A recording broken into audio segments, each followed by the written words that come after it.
Well, again, good evening. And I'd like to invite you to take your Bibles, turn along with me to the book of 1 Corinthians chapter 13. 1 Corinthians chapter 13, we're going to read there together in just a few moments. Again, it's so good to see all of you here tonight.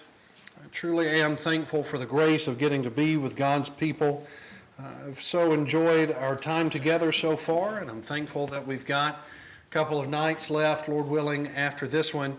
Hope that I am encouraging you in the way that you are also encouraging me.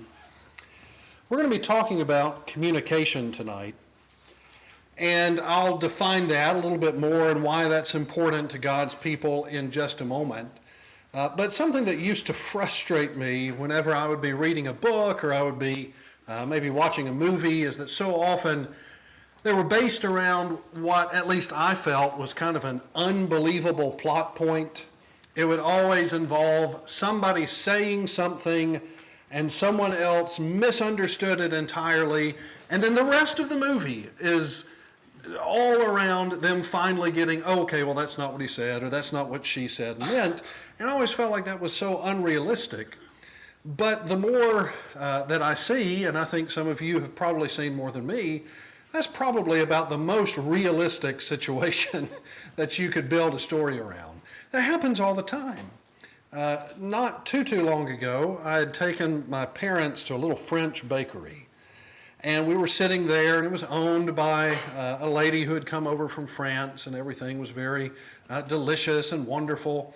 And we were sitting there, and Dad looks at me across the table, and he says, "Now you know that all the French are sissies, right?" And I was kind of incredulous. I was like, "Dad, how could you say such a thing? You know, we're in this establishment, and you know these are French people, and you know what are you trying to do here?" Well, what he had actually said, he was talking about going over on one of his trips, and he said, "Well, of course you know about Francis of Assisi."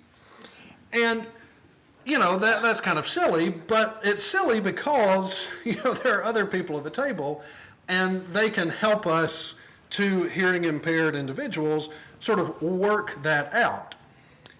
The unfortunate thing is that situations that are every bit as silly as that one, and every bit as trivial as that one, still breed misunderstandings and miscommunications, and then people are not in the frame of mind and they're not in the frame of heart toward one another where they clear up those communication errors and they have actual falling outs with other folks. And I think you've seen that. Brethren who have some sort of division rise up between them, and you feel like this would be so simple if we could just sit down face to face and talk through this thing. And so when we say we're going to talk about communication, I don't mean in the sense of, you know, you could go down to Barnes and Noble and get on the self-help aisle and, you know, get some book that gives you 7 or 10 or however many principles to become better at communicating. We're talking about something that is extremely fundamental.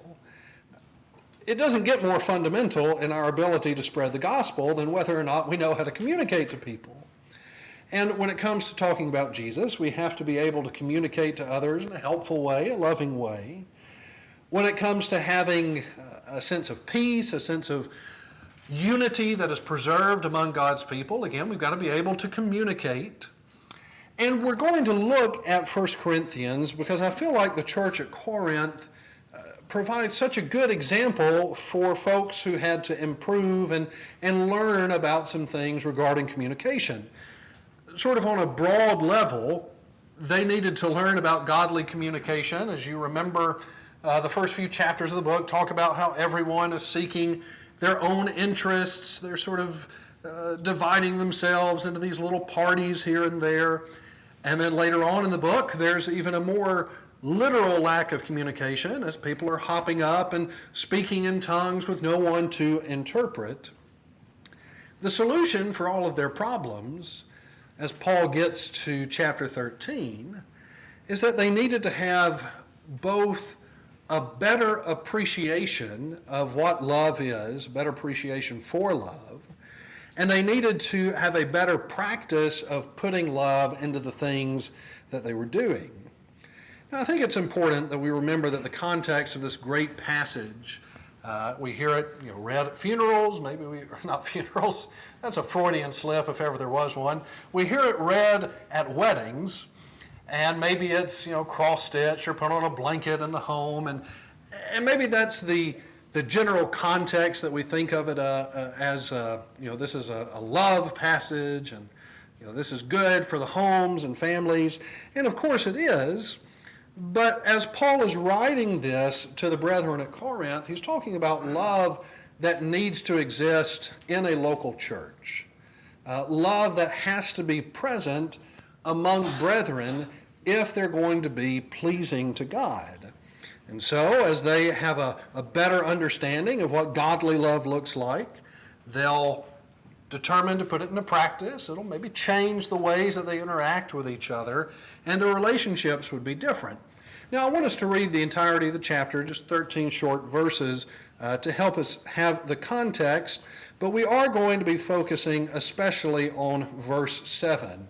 We could probably look at all of them, but I think that verse 7 gives us some real key ideas in the way that we work with each other as God's people. But read with me, if you would, in chapter 13, beginning in verse 1. Paul writes, "If I speak with the tongues of men and of angels, but do not have love, I have become a noisy gong or a clanging cymbal.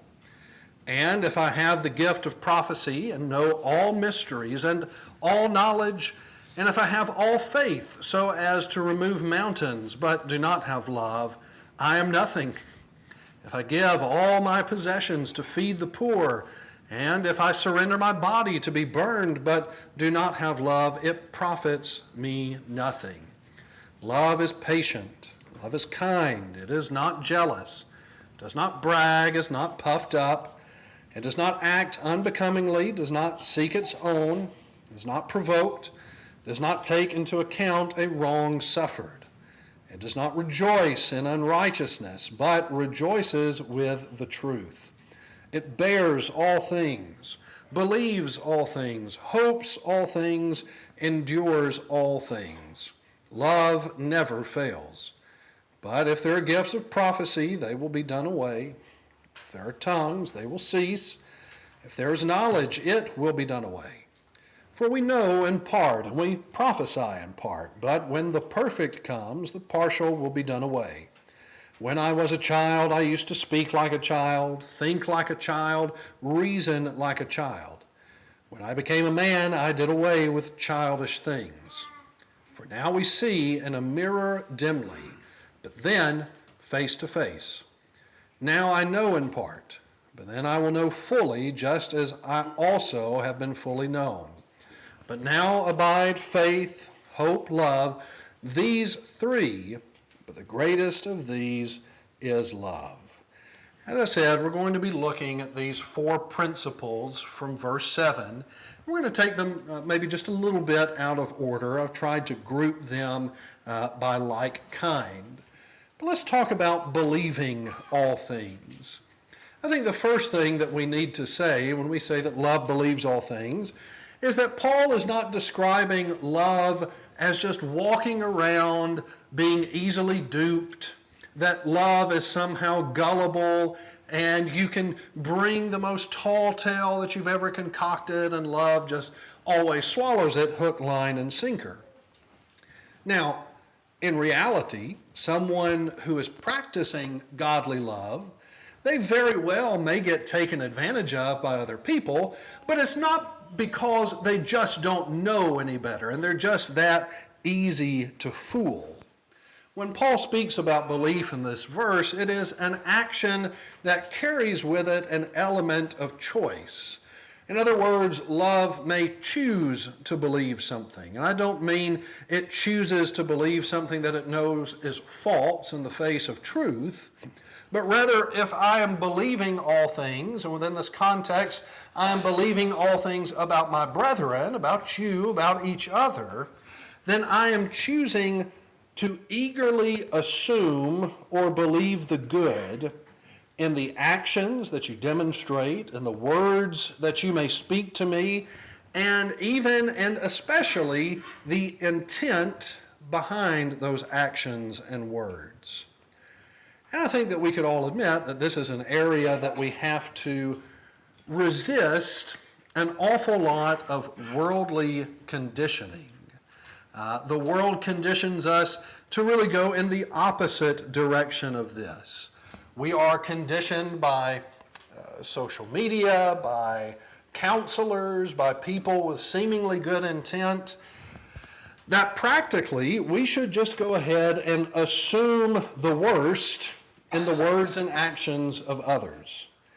So if something is said, if something is done, if it is somehow possible to take it in a bad light, then that's the way that you ought to take it. If something that is said to you is somehow found to be offensive, well, then you should assume they meant to offend you. They knew what they were doing. You know, they had those words locked and loaded, and they just attacked you with it.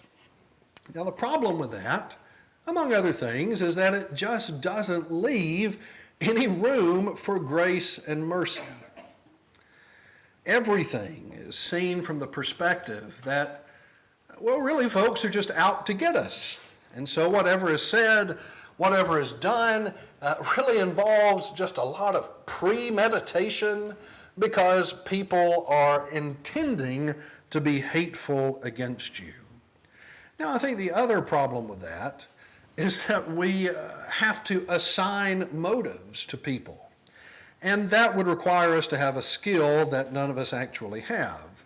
We tell ourselves, well, I know what they really meant when they said that, or I know what they were really trying to do when they did this.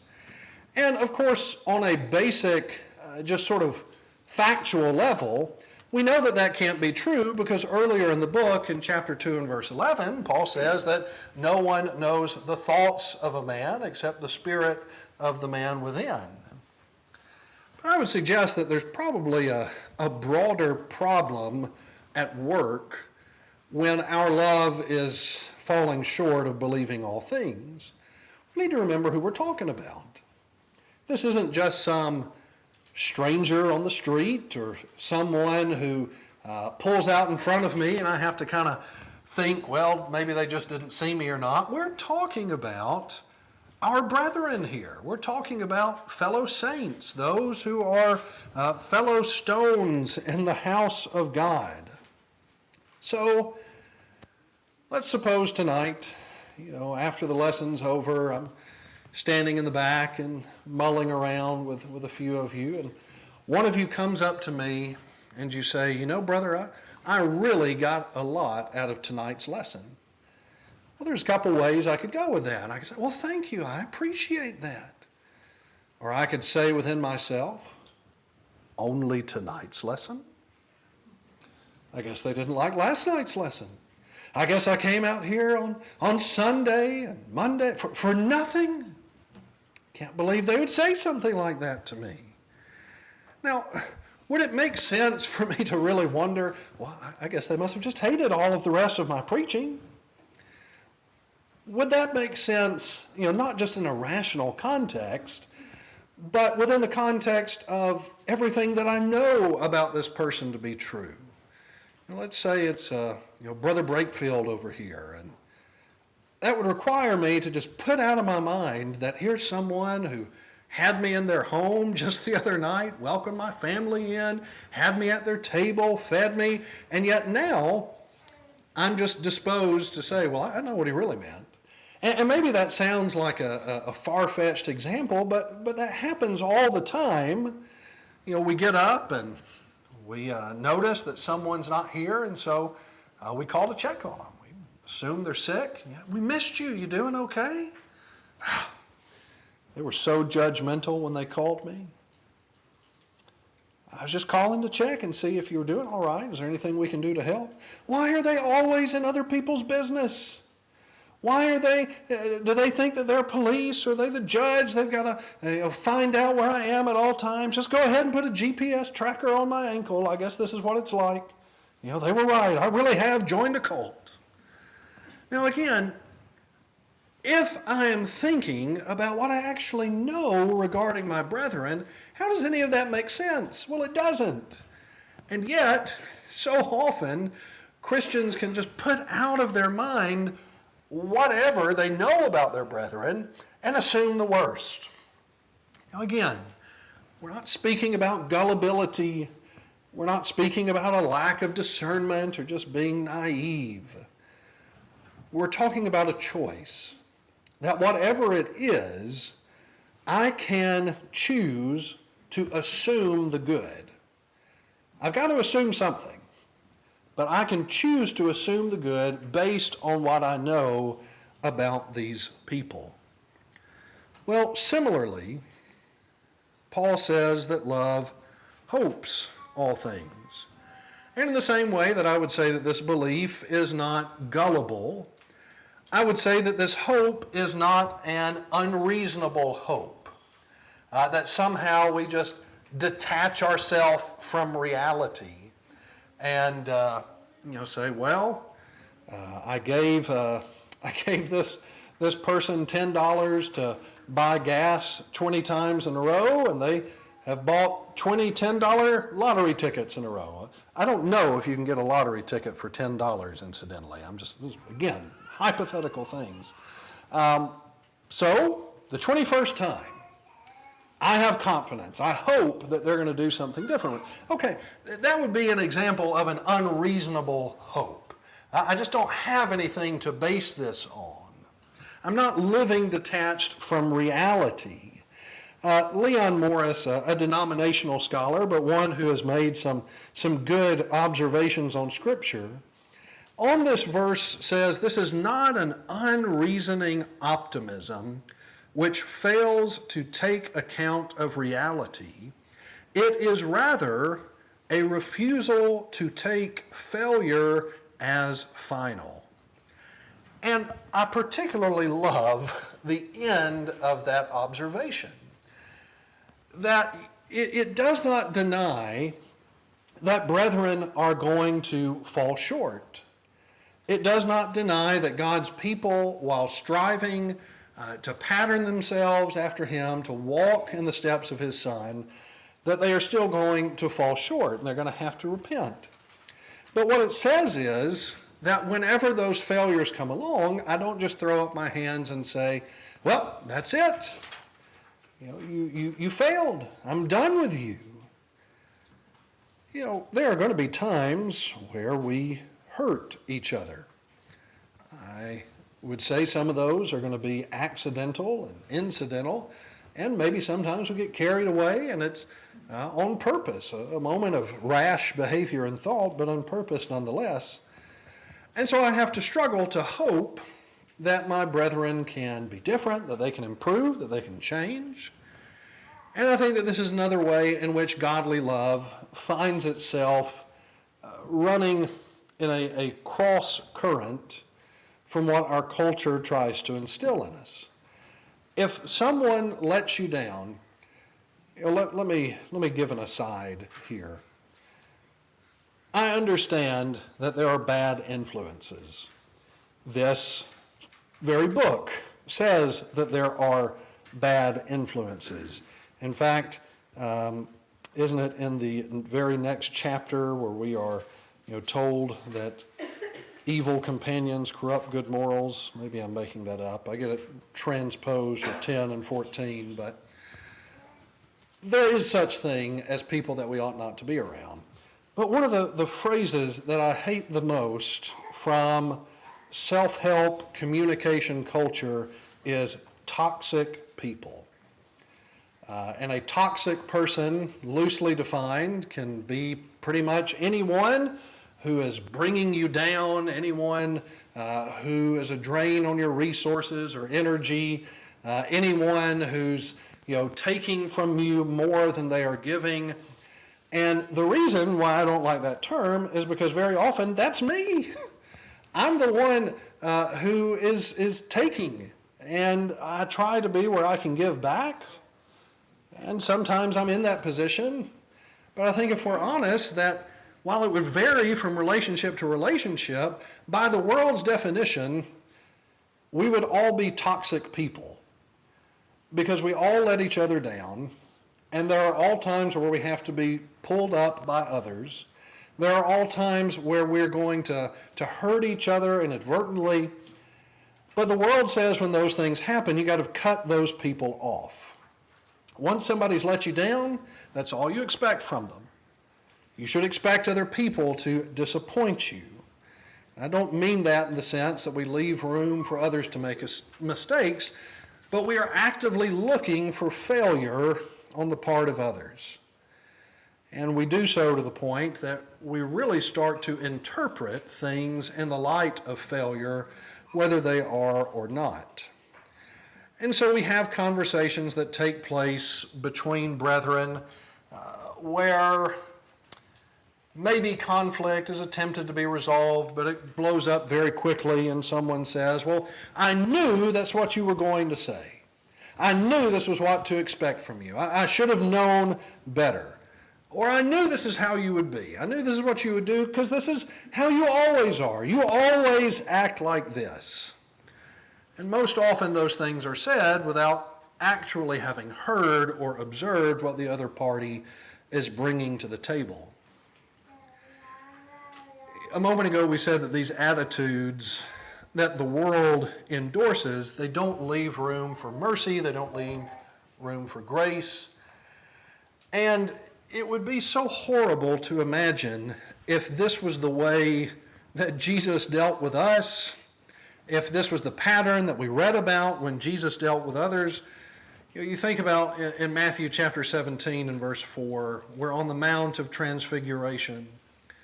This glorious sight, and Peter, who always wants to have something to say, doesn't know what else to say, we should build 3 tabernacles. And there were no tabernacles built. That was not the right thing to do right there. But Jesus doesn't say to Peter, Peter, how could you be so dense? You know, I brought you up here with my inner circle, and I left everyone else down there at the base of this mountain. And here you've gotten to witness something that no one else has witnessed, and this is what comes out of your mouth. You know, go back down the mountain with the others. You know, I'll see you when I get back down. What about in Luke chapter 9, when the Samaritans did not want Jesus coming through their city because they perceived that he was on his way to Jerusalem. And there the sons of thunder, shall we call down fire from above? You know, we will smite our enemies. Smite is a good word. We don't do enough smiting. Jesus could respond, well, I kind of feel like smiting you right now. You know, what are you trying to do? I'm trying to reach these people, and you want to wipe them off the face of the planet? Jesus' response in verse 55 is that you do not know what kind of spirit you are of. He's not saying you're a bunch of know-nothings, but he's saying you are capable of more than this. You can be better than the way that you're being right now. And of course, we know that, here's someone who's calling down lightning from heaven in this chapter, and later on we'll know him as the disciple or the apostle of love. Again, just imagine if God dealt with us in a way that did not see failure as the final word. We have to learn to hope that our brethren can do better, that they can be better. We have to hope that brethren will have that attitude toward us, that I can do better, that I can be better. Otherwise, we just continue an awful, awful cycle. Well, the other 2 terms in our verse, that love bears all things, that love endures all things, we are pairing together because they're similar terms. The first idea of bearing all things really calls to mind the idea of protection, that you are erecting a covering or a tent of some kind. And maybe that's intended to give us a picture that we don't just drag out the shortcomings of others all the time. Love covers a multitude of offenses after all. But I think it probably has even more for us to do of sort of covering ourselves so that we are able to not take offense. Paul uses this same word in chapter 9 and verse 12. And in that text, he's speaking of a situation where he is not able to fully exercise his rights, not just as an apostle, but as someone who is working for the Lord. But he says that he endured all things, and in the context of that chapter, he's choosing to endure the double standard that others were applying to him, because there were bigger things going on than just him and his rights as an evangelist. The second, enduring all things, also speaks of being able to withstand our circumstances. Peter uses it in 1 Peter chapter 2 and verse 20 to talk about enduring the unjust treatment that we may often receive at the hands of the world. He connects that idea in his second epistle in chapter 1 and verse 6, that endurance leads us to learn self-control.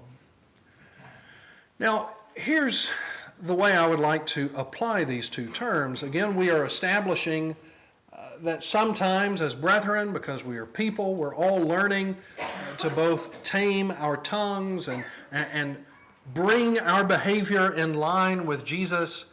But there are going to be times where we say things that are perhaps inconsiderate. We may say something, or someone says something that strikes me the wrong way. It hurts my feelings somehow. And yet, if I'm practicing this love that allows me to hope all things, to believe all things, are there some things that I can choose to simply let go? To just say, I'm not going to be bothered by this. I can choose to bear these things, or I can endure these things. Again, the answer from the world is no. We are really drilled into us in two areas. The first is that we are primed to take offense at things that people say to us. And then the second thing that the world tries to get us to remember and memorize is that it is our job to educate the people who offend us. Now understand, I'm not trying to make fun of anyone, but you recognize that any time there is a subculture that develops, there's always going to be a language of that subculture. I illustrate it when I'm talking about subcultures with my brother, who is a runner. And he talks about the wool content of his socks and the aerodynamic nature of his shorts and how much faster he can run when he's not eating meat, and all of these things about granola that I don't really know and I don't really care about. But there's a whole group of people that when he's using that language, they understand exactly what he's saying. Sometimes it's a much more serious thing. You have people who are parents, for instance, of adopted children. And you have people who are genuinely interesting. How does this work? How do things happen? Maybe if you have a cross-cultural situation or a language barrier, and they're excited. They are rejoicing that this thing is happening, and they have questions. And so many people are primed to take offense. I can't believe that they would say that. I can't. Don't they know that question is offensive? What are they thinking? Here are the 5 things that Christians should stop asking adoptive parents. Or maybe, you're single. I don't understand why we have all these lessons about the family. Every time you use the word family or marriage, it reminds me that I'm not married, that I'm just over here on my own. Or maybe I come from a certain background or a certain culture, and there are phrases that I don't like or I think are pejorative about me. Maybe I'm a single parent. Maybe I'm working 2 jobs. Maybe I'm a student. And we live in a culture that gives a list to every subculture of the things that you should be offended by. And if someone says this, not only should you be offended, but you need to dress them down and let them know how they have failed and that they did so intentionally and with great malice. A helpful saying that sounds insulting but isn't is never assume malice when ignorance will do. And the point is, it's not that someone's trying to be hateful. They may just not know. I've put it this way before, and this is true for all of us. I've only got so much room in my brain for so much knowledge at any given point. And so if I'm focusing on doing lots of woodworking and I'm focusing on lots of metalworking, then I've got all of those things in my brain. And other skills are kind of out the window for the time being. If I go back to it, I've got to relearn it. I have to remind myself of some things, and then it comes back pretty quickly. And I assume that most of you are like me in that regard. Maybe you've worshiped in other congregations, for instance, and you knew the names of every person in that church. Well, then you come to a different place, and it takes you a while, right? Because your brain is already filled with the names of the 50, 70, 100, however many people of the previous congregation. And then over time, you learn all of the new names. And it's not that you forgot those other people, but if it's been 15, 20 years, you have to kind of go down into the deep brain part and start pulling people's names out again. Even the things that I enjoy, my hobbies, I don't have enough space to store all of that. Leon, is starting to listen to some of the same music that I listen to. So, hey, Dad, what is your favorite song off of this album? And I'll say, track 4. He'll say, what's the name of it? I don't know what the name of it is. It's the 4th track on whatever that album is. And that's the best that I can do. Can you imagine how difficult it would be for all of us to learn every possible thing that offended every possible group or subgroup of people and have that knowledge on hand at all times so that we never said anything that offended anyone at all? I think that would truly be impossible. But we have to turn that around and apply that to our brethren. And we need to be willing to let go and realize that most things, not only were they not an intentional act of hurt, but they probably just didn't even know that I would even consider being hurt by such a thing. And maybe I shouldn't be. But it very well may be not necessary to raise a fuss. I think our culture does a good job of mirroring Saul in 1 Samuel chapter 18 and verse 7 when the parade, I guess that's a good word for it, is taking place. The parade is happening and the daughters of Israel are singing, Saul has slain his thousands, but David his 10,000s. Can you imagine how different Saul's story would have been if he could have just been a grown man and said, whatever, I'm glad he's getting some limelight. I'm just glad that old giant's dead. But he just couldn't let it go. Did you hear what they're saying? Did you hear what they're saying about me? I've only killed my thousands and David's killed his 10,000s. I think we'd understand that either way, they're running up the scoreboard from reality for both of those individuals. But Saul stews on it. He just thinks about it. They said it, they meant it, they knew what they were doing. Now, we should probably say that there may be some situation where a brother or a sister says or does something and ill intent sort of grabbed hold of them, and I need to say, listen, we've got to sit down. We've got to sit down with the elders. We've got to work this out. But I think we would be surprised at just how many things that I can choose to simply let go of. That I can say, I'm going to believe the best about this brother or sister. I'm going to hope the best about this brother or sister, and I can endure this. I can cover, I can bear myself to where this is not something that is going to bring me offense. Well, I'm not calling any names, but some people may or may not have looked at the outline and said, yes, I know someone who needs this lesson. Coincidentally, our first thought to close with is that we have to make personal application. That these are not principles where we look around and say, that's right. People need to stop being so unfair to me. People have got to start treating me better. I have to apply it to me.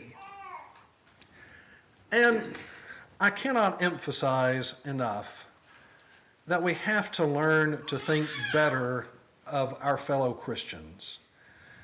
On the last night of our meeting this week, God willing, we're gonna look at a prototypical deconversion story, or the types of things that people say when they leave the church. We're going to work our way through that and try to deal with those statements. But one of the things that is so troublesome in the way that people, especially leading up to either leaving the church or leaving their faith altogether, is they always seem to give people of the world the benefit of the doubt and a lot more breathing room than they do people in the church. And they seem to find more hope in the world than they seem to find in the church. Now, look, maybe there are some places where, a church is chaotic, it's unruly, it's a Sardis of a situation, and there's just a couple of people there doing what's right. But usually that's just not the case. And even if it is the case that a Christian has mistreated you in some way, there is still far, far more hope. It doesn't even compare. There is still far more hope to be found in a group of imperfect people bought by the blood of Jesus than the world that is destined, is guaranteed to perish. The church is going to be saved. The church is the bride of Christ. Right now, it's made up of people who are continuing to learn, to keep themselves pure, but the church is going to be saved. So that's the place that I need to be, not in and of the world. And so I have to cultivate an attitude that looks to give grace wherever it can. Again, we said of those two terms that we began with, we're not being gullible. We're not somehow living outside of reality and just having no discernment of the situation. But I am learning to leave room. I'm learning to be graceful. I'm learning to be merciful instead of being primed to take offense. I think that that's the way that the Lord deals with us. And aren't you glad that that's the case? Aren't you glad that the Lord, that God shows us so much mercy and grace? I am. And as we're drawing to a close this evening and we're getting ready to sing the song that Marcus selected, we need to be thinking about God's grace, God's mercy that he's shown to us. The sacrifice of his Son is open for everyone, regardless of how your life has been up to this point, in spite of the failures that you may experience even after coming to the Lord. The grace and mercy is still there to provide forgiveness as we repent and confess those things to him. And maybe that's where you're at, and those are the things that you need to do. So if we can help you tonight, if we can encourage you, if we can build you up, the opportunity is yours as we get ready to stand and sing.